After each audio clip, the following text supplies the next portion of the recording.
गुरु जी, Iran पर जो attack हो रहा है वो सही है या गलत है? इस पे थोड़ा प्रकाश डालिए गुरु जी। देखिए, ईरान पर जो युद्ध हो रहा है यह सत्य है या असत्य, इसे समझने के लिए कुछ मुख्य चीजें समझनी पड़ेगी। समझ रहे हैं? तो उसमें यह समझना है, एक सद प्रवृत्ति, एक डिवाइड लाइन खींचे आप, एक और लिखे सद प्रवृत्ति, एक और लिखे असत प्रवृत्ति। समझ रहे हैं? विश्वास किया जाता है कि कोई ब्राह्मण, संत या देवता उस वेश को, उस भाषा को, उस स्वरूप को धारण करता है तो उससे अन्याय पाप की आशा नहीं की जा सकती। अब यह तो वो उस वेश में पाप या अन्याय करता है तो महाराक्षस कहा जाता है। समझ रहे हैं ना? इसी भांति आप ये देखें कि विश्व में कौन सा ऐसा जीव है, वह जीव मानव में कौन सा ऐसा संप्रदाय अथवा वेशभूषा है जो विश्व को बहुत कालों से नष्ट करता हुआ आ रहा है और अपने दुष्प्रवृत्ति को, अपने दुष्कृत को जबरदस्ती थोपना चाहता है विश्व पर। ऐसा कौन सा संप्रदाय पूरे पृथ्वी पर है, यह देखना पड़ेगा तो आपको यह उत्तर मिलेगा। देखिए, पहला बात यहाँ यह समझ ले, किसी के ऊपर आक्रमण नहीं करना चाहिए ना। तो भूतकाल को आप देखें, भारत पर अनेक बार मुसलमानों ने अटैक करके इसको पूर्ण रूपेण विध्वंस किया, ठीक विध्वंस किया, और उसके बाद 700-750 वर्ष तक इनका साम्राज्य भारत में रहा। इनके उत्तम सदप्रवृत्ति और सदचरित्र और सदकृत्य क्या थे कि मंदिरों को तोड़ना, हिंदुओं को बहु बेटियों का लूटना, सोना चांदी लूटना और मंदिर को तोड़कर मस्जिद बनाना, जब जन यज्ञोपवीत चोटियां उतारना, काटना, जबरदस्ती धर्म पिलाना।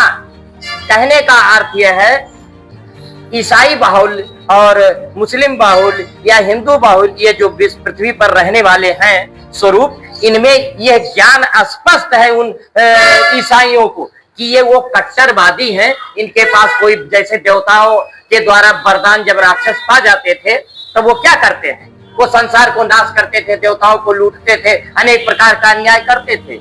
आज जैसे मान लिया आज के समय में क्या है, कोई IAS, PCS, IPS, PPS ये हो गए तो ये क्या हो गए, ये कितनी तपस्या की है तब IAS हुए। संडे टू संडे ये राष्ट्र सही हो जाएगा, नेता कुछ नहीं कर पाएगा। लेकिन IAS, PCS, IPS ये जितने ये क्लास 2 क्लास के अधिकारी हैं, ये देश को सुधरने नहीं देना चाहते, ये स्वयं नंबर 2 करते हैं। इनका कोई शासन साहब ये नहीं को समझिए कि ये महान लुटेरे बन जाते हैं जब पद पा जाते हैं। तो ये आतताइयों के पास जब आइटम बम, परमाणु बम ये सब इनके पास हो जाएगा तो विचारहीन प्राणी है। इनके यहाँ नियम है, जो मूर्ति को पूजता हो उन्हें काफिर कहा जाएगा और काफिर को मार दिया जाए तो तुम्हें जन्नत मिलेगा, तलवार के बल पर धर्म को खिलाया जाएगा। तो यह इनकी प्रवृत्ति है। इस प्रवृत्ति को यदि छोड़ दे तो यह युद्ध ठीक न, तो समझ लो यह युद्ध नहीं ठीक है, यानी नहीं होना चाहिए। और यदि इस प्रवृत्ति को किसी जन्म जन्मांतर में नहीं छोड़ेंगे तो इनके पास एक बम बन जाएगा तो एक कब अमेरिका डाल देंगे, कब इजराइल पर, कब भारत पर, या कहां अपने स्वार्थ के लिए कहां नहीं जा सकता। इस जात प्रजात पर कोई विश्वास नहीं। इसलिए कम से कम विश्व में एक ट्रंप जैसा शासक तो है जो आतताई को उस शिखर तक नहीं पहुंचने देगा कि वो अन्याय कर सके। देखिए, रूस के पास आइटम बम है, परमाणु बम, चीन के पास परमाणु बम, अमेरिका के पास परमाणु बम, भारत के पास बहुत से ऐसे राष्ट्र जो परमाणु सक्षम है, लेकिन ये किसी पर गिरा नहीं रहे। भविष्य में क्या हो, नहीं ये गिरा देंगे, इसलिए ये इनको विध्वंस किया जा रहा है, ये नहीं मान रहे। तो मैं यही कहूंगा, ये अमेरिका 1000% सही कर रहा है। अरे दूसरा सवाल ये है गुरुजी, ये सही अथवा गलत, इसके हानि अथवा लाभ क्या होंगे? देखिए, यह सत्य का स्वरूप तो स्पष्ट है और हाँ, इससे क्षति अथवा यानी लाभ हानि की बात है। तो वही है कि हानि लाभ जीवन मरण या सब जस विधियात। सबसे पहले तो आप यही समझ लें कि ये जगत जो है, जो ये प्रकृति है जिससे सृष्टि बनी है, ये किसी नेता, वैज्ञानिक, डॉक्टर, इंजीनियर आज से नहीं बना है। ये स्वयं प्रकृति अपने में संरचित है, संचरित है, यानी स्वयं रचना की हुई, अपने स्वयं द्वारा रचना की है, अपने शक्ति के द्वारा ये संचालित हो रही है। इसमें सब जीव जंतु चल रहे हैं। तो ये प्रकृति की रचना है। इसका जैसे जाड़ा आ गया तो रजाई ओढ़ना पड़ेगा, नहीं तो तुम्हें हीटर चलाना पड़ेगा। इस प्रकार गर्मी आ गया तो इसी भात से ये प्रकृति का स्वरूप है। प्रकृति स्वयं जो है वो बरत रही है, कर रही है, प्रकृति के द्वारा संचालन हो रहा है। अभी पंचांग में इन्हीं 2-3 महीने के अंदर एक ग्रह पर 2 बार 4 ग्रह आए और फिर 5वां चंद्रमा आया। तो उसका ज्योतिष में लिखा है एक रासो यदायांति चत्वारो पंचमा ग्रह प्लावयन्ति कृष्णेन रुद्रेन जलेन वा कृष्णेन माने पृथ्वी। ये एक रास पर 4 ग्रह हो और 5वां आ जाए तो पृथ्वी रक्त और जल से निश्चित आप्लावित होती है। तो अभी 2 बार यह चीज हो चुका। तो उसका परिणाम यानी प्रकृति का जो संरचना है, प्रकृति का जो संचालन है, उसके अंतर्गत हमारा मस्तिष्क भी चल रहा है। तो इसमें प्रकृति की ही व्यवस्था सब चल रही है। सब सुदर्शन परमेश्वर का वो जो शक्ति है, जिसको विश्व वाले सब भजते हैं, उस शक्ति की ही व्यवस्था ये चल रही है। अप्रोच में माध्यम बने ये लोग हैं। तो इसमें लाभ हानि की जहां तक बात है, उसमें आप 2 शब्द में यही सुन ले। जब कोई आतताई, जैसे लंका का रावण नहीं मान रहा था, लंका फूंक दिया गया, लंका में विध्वंस हो गया, लंका में तमाम मार दिए गए जो उसके सहायक थे, तब जाकर के अंत में लंका में सुदृढ़ शासन आया। तो ये लाभ में जो ये हानि दिखाई दे रहा है, ये लाभ ही लाभ है। कारण आतताई मारे जाएंगे, दुष्टों का साम्राज्य समाप्त होगा, शांत प्रिय लोग कुर्सी पर बैठेंगे, शांत प्रिय व्यवस्था होगी, वो किसी प्रकार से ऐसा दुस्साहस अथवा दुष्कर्म नहीं करेंगे, ऐसे अस्त्र उनके हाथ में नहीं जाएंगे जिससे जगत को खतरा हो, उनका विध्वंस हो। तो ये हानि दिखाई दे रहा है, सब लाभ ही लाभ, हानि ही नहीं। ये खूब मारे जाए। ये युद्ध समाप्त होना चाहिए या नहीं? ये समाप्त इसी पल हो जाना चाहिए। मैं कहूंगा एक बिंदु पर सब सहमत हो जाएं कि हम अपने आचरण को सही कर लेंगे, हम कभी कदाप किसी को तलवार के बल पर धर्म नहीं पिलाएंगे। हमारे विश्व में आतंकवादी कौन होता है? कोई यहाँ ब्राह्मण में इतने हैं, ब्राह्मण है, क्षत्रिय है, वैसे तमाम उसमें उपजातियां हैं, नाई है, बारी है, कहार है, चमार है, पाची है, बंगी, कुछ भी अनेक है, अनेक प्रजातियां हैं और विश्व में तमाम प्रजातियां हैं। कोई आतंकवादी अपवाद में कोई डकैती या दुष्कर्म कर रहा हो, लेकिन आतताई आतंकवादी बन जाना, राक्षस बन जाना, राक्षसत्व गुण प्राप्त कर लेना, ऐसा विश्व में केवल मोहनडन में ही, केवल मुसलमानों में है। ये एक प्रण ले लेंगे, हम विश्व में कहीं हमारे आतंकवादी नहीं रहेंगे, हम अपने धर्म के अनुसार अपना पूजन पाठ करेंगे, हम किसी को जबरदस्ती धर्म नहीं पिलाएंगे, हम जितने सीमा में है उतने में रहेंगे, हमारे द्वारा कोई विध्वंसक अस्त्र नहीं बनेगा। जो हमारे में आतताई ज्यादा होते तब वो उसका प्रयोग कर देंगे, इसे देखते हुए हम नहीं बनाएंगे। यदि इस बिंदु पर सहमत हो जाए, युद्ध अभी बंद कर दिया जाए, अन्यथा इनको बिल्कुल बराबर कर दिया जाए। अभी गुरुजी ईरान पर जो अमेरिका ने अटैक किया है उसमें कुछ लगभग 150 बच्चे भी मारे गए, तो उनका क्या दोष था? ऐसा है, बच्चे मारे गए हैं, ऊपर की बुद्धि से सोचने पर कष्ट होगा। जब लंका का विजय हो गया तो जब सब चलने के लिए तैयार हुए, पुष्पक विमान बिल्कुल आरूढ़ हो गए, जैसे अभी अमेरिका का सेना जो है बिल्कुल वापस जाने लगे। तो जामवंत मंत्री थे, उन्होंने प्रभु राम से कहा, भगवान ये लंका की जितनी राक्षसियां हैं, इसमें जाने कितने % गर्भवती हैं, वो जब जन्म देंगी तो जो बच्चे होंगे वो फिर राक्षस हो जाएंगे, उन्हें जब विभीषण नहीं रोक पाएंगे तो क्या होगा? और भगवान राम ने कहा ये तो एक समस्या है। तो हनुमान जी ने कहा प्रभु कोई समस्या नहीं, इसको हम आप लोग बैठो सीट पर, हम अभी थोड़ा उतर रहे हैं, 2 मिनट में हल कर देंगे। तो सब भगवान ने कहा भाई भगवान तो सब जानते थे। तो कहा अच्छा ठीक है हनुमान जी, हो सके तो करो। तो चला से महाधुन गरजस भारी और गर्भ श्रम है जबरजनी जर नारी, यानी हनुमान जी ने इतनी बड़ी गर्जना कर दी कि जितनी राक्षसियां गर्भवती थी वो सब उनके गर्भस्राव हो गए, गर्भ गिर गए। तो ये जो आतताई के बच्चे हैं, सर्प का बच्चा सर्प ही होता है।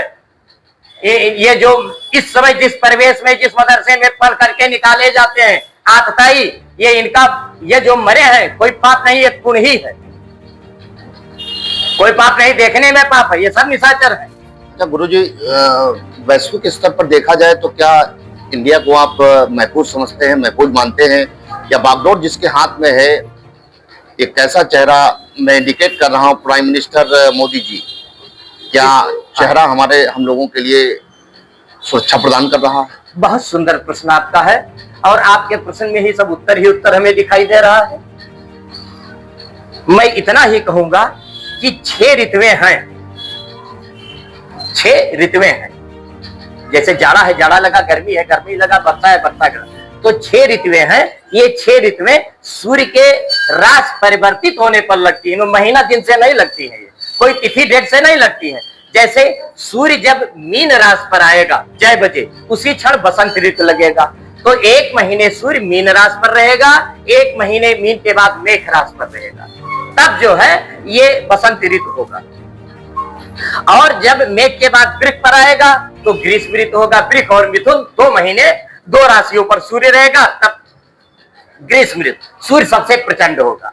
उसके बाद कर्क राशि पर सूर्य आएगा तो सूर्य दक्षिणायन हो जाता है, यानी जो वृत्त है जिसमें सूर्य भ्रमण करता है, इससे जो है वो दक्षिण जाने लगता है, ऐसा जो माना, ऐसा निश्चित है। तो जब जाता है तो कर्क राशि और उसके बाद कर्क और सिंह, ये 2 महीना जो है ये वर्षा ऋतु रहता है। और जब ये कन्या राशि पर सूर्य आता है तो 1 महीना कन्या और 1 महीना तुला, ये शरद ऋतु, उसमें शीतल होने लगता है वातावरण। और जब उसके बाद में कन्या और तुला के बाद में ये वृश्चिक राशि पर आता है तब हेमंत ऋतु लगता है। 1 महीना वृश्चिक राशि पर और 1 महीना धनु राशि पर ये सूर्य रहता है, तब ये आपका हेमंत ऋतु है। और जब सूर्य मकर राशि पर आता है तब खिचड़ी मनाई जाती है, और वहां से सूर्य उत्तरायण होते हैं, तब आपका लगता है शिशिर ऋतु। तो 2 महीने, 1 महीने मकर पर और 1 महीने कुंभ पर, ये 2 महीने शिशिर। तो यहाँ भारत में 6 ऋतुएं आती है, विश्व में कहीं 6 ऋतुएं नहीं आती। तो जैसे जाड़ा और गर्मी वर्षा इनका भिन्न भिन्न शरीर पर प्रभाव है, ऐसे 6 ऋतुओं का प्रभाव होता है। तो यहाँ का जो प्रकृति है, यहाँ का जो एटमॉस्फेयर है, वातावरण है, यहाँ का व्यक्तित्व जो भारत का है, नर नारी बच्चे हैं, ये सब सहिष्णु होते हैं, ये सब शांत प्रिय होते हैं, आतताई और उपद्रवी नहीं होते हैं। तो यहाँ का जो वातावरण होता है ये बहुत शांति रहता है। यहाँ लोग एक बार घाव झेल करके भी, लोगों का पीड़ा सह करके भी उसे अंगीकार किए रहते हैं, स्वीकार करते। आप देखें, सबसे अधिक मुस्लिम इंडोनेशिया में है, उसके बाद पूरे विश्व में भारत में है। इनको कितनी सुविधाएं दी जा रही हैं। ये आज भी हमारे किसी भी, चाहे दुर्गा यात्रा हो, चाहे गणेश यात्रा हो, चाहे हनुमान यात्रा, कोई यात्रा हो, ये ढेले फेंकते रहते हैं, ये संसद को उड़ा रहे हैं। तो इनसे बड़ा आतताई कौन होगा? इतनी सुविधाएं इन्हें यहाँ दी जा रही है। तो जो यहाँ जो भी भारत में उत्पात हो रहा है वो केवल मोहनडों के कारण ही हो रहा है। ये दूध में खटाई के तरह है, दूध खटाई की कभी मैत्री नहीं हो सकती। तो यहाँ इस समय जो शासन सत्ता है, जैसे योगी जी हैं, सबसे बढ़िया है। ये दुष्ट का तो विनाश ही करना चाहिए, न माने। अनुज बधू भगनी सुत नारी। आप देखें, तुलसीदास जी ने लिखा, इनको कुदृष्ट जो विलोक है ताहि बधे कछु पाप न होई। जो नारियों पर, अबलाओं पर, कन्याओं पर किसी भी प्रकार से अपराध करे उसको तुरंत काट देना चाहिए, तो आतताइयों को काट देना चाहिए। तो आज योगी राज है या और तमाम मुख्यमंत्री भारत के हैं, या माननीय शाह जी हैं और मोदी जी हैं, ये लोग भारत को एक अच्छे दिशा की ओर ले जा रहे हैं। और अब इसमें जादू तो है नहीं उनके पास कोई छड़ी।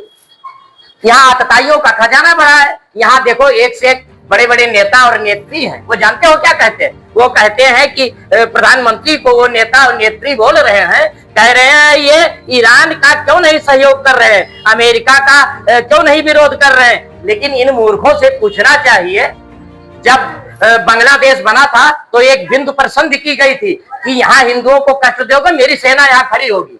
यही उसका समझौता है। इतने हिंदू काटे जाते हैं, भारत का कोई नेता वहां सेना नहीं भेज रहा है, जबकि समझौता में यह है। वहां इतने हिंदू काट दिए गए, सब समाप्त कर दिया गया, रोज हिंदू काटे जाते हैं। यहाँ ये नेता नीति कोई नहीं बोल पाते हैं, ना तो सोनिया बोल रही है, ना क्या नाम है राहुल बोल रहे हैं, ना उनकी बहनी बोल रही है, और खाली शिक्षा दे रही है कि तुम। अभी जब ये पाकिस्तान का सिंदूर ऑपरेशन हुआ था तो खामेनी ने आग उगला था भारत के विरोध में, तुर्क ने अपना पोत भेज दिया था भारत के विरुद्ध में। तो ये सब उन्हीं के सहयोगी हैं, ये उनके सहयोगी, उन्हें नहीं बोल सकते। खाली यहाँ भारत शांत चल रहा है तो तुष्टीकरण के राजनीति में यहाँ लकड़ी पैदा कर रहे हैं। ऐसे लोगों को भरकर विमान में ले जाकर जहां बम अमेरिका गिरा रहा है ईरान में डाल दे, कह लो इनका सहयोग करो, यही उपाय है। इन सब नेताओं को भेज दे वहां। हम तो यही कहेंगे भाई, यहाँ हिंदू मारा जा रहा है तब इनके मुंह में नहीं है, इनके मुंह में जिब्या नहीं, बारी नहीं, मुंह में बवासीर है, कुछ नहीं बोलते हैं। हिंदू काटा जा रहा है बांग्लादेश में, पाकिस्तान में काटा जा रहा है, तमाम भारतीय अपकर्म होते हैं, ये नहीं बोल सकते। ये मारे चापलूसी में बोल रहे हैं कि हम बड़े हितैषी हैं मुसलमानों के। आज तक जितने घर भारत में बीजेपी के पीरियड में, मोदी के पीरियड में घर बन गए मुसलमानों या और अन्य हिंदू, उतना आज तक कांग्रेस ने शासन किया किसका घर बना? सब झोपड़ी में रहते रहे, झिल्ली टांग के रहते रहे, तो इनको सबको दिखाई नहीं देता कितना लाभ मिल रहा है? अरबों खरबों का गल्ला ये सब भारत वाले खा गए, मोहनडन सब खा गए, हम आप सब खा गए। यही गल्ला कांग्रेस गवर्नमेंट, अन्य गवर्नमेंट में जानते हो क्या होता था? गल्ला आता था तो ये कहते थे गल्ला जो खरीदा जा रहा है उसको ढकने की व्यवस्था नहीं, गोदाम भर गए हैं, और फिर एक महीना बाद कहते थे गल्ला सड़ गए और वो गल्ला बिक जाता था। आज वही गल्ला जो है इस गवर्नमेंट में बांटा जा रहा है। तो ये सब बुद्धिजीवी नहीं है। भारत गड्ढा में पहुंच जाएगा उस दिन जिस दिन राहुल पा जाए प्रधानमंत्री पद। राहुल को प्रधानमंत्री बना दो, भारत का नाश हो जाएगा। हम बता रहे हैं, ऐसे व्यक्ति को तो चपरासी नहीं बनाना चाहिए। अतः आप लोगों से मैं कहूंगा प्रसन्नता के साथ, भारत का नेतृत्व बहुत अच्छे हाथों में है और बहुत फोड़ है, यानी देखो लोग मजबूत का बहुत फोड़ सुदृढ़ है और अच्छे दिशा में जा रहा है भारत। देखिए लोग तेल के लिए परेशान है, तमाम आ रहा है, हमारे तेल भंडार है और तेल की कमी तो अमेरिका ने कह दिया महीना भर तुम रूस से मंगा लो जितना पाओ, तो कोई कमी नहीं है। ये लोग विध्वंसकारी तत्व राहुल जैसे अन्य नेता सब सक्रिय हैं, इनको सब किनारे करे जनता, और जो चल रहा है इसे होने दे। नेतृत्व बहुत सही चल रहा है, राष्ट्र बहुत अच्छे दिशा में चल रहा है। कितने अस्त्र शस्त्र, कितना विकास, कितने रोड, कितने हवाई अड्डा, कितना काम, अरबों खरबों गल्ला खाई के कितने काम हो रहे हैं, कितने मेडिकल कॉलेज बन रहे हैं, कितना क्या हो रहा है, कोई गणना नहीं है उसकी। बहुत सुंदर चल रहा है। बोलिए दुर्गा मैया की जय।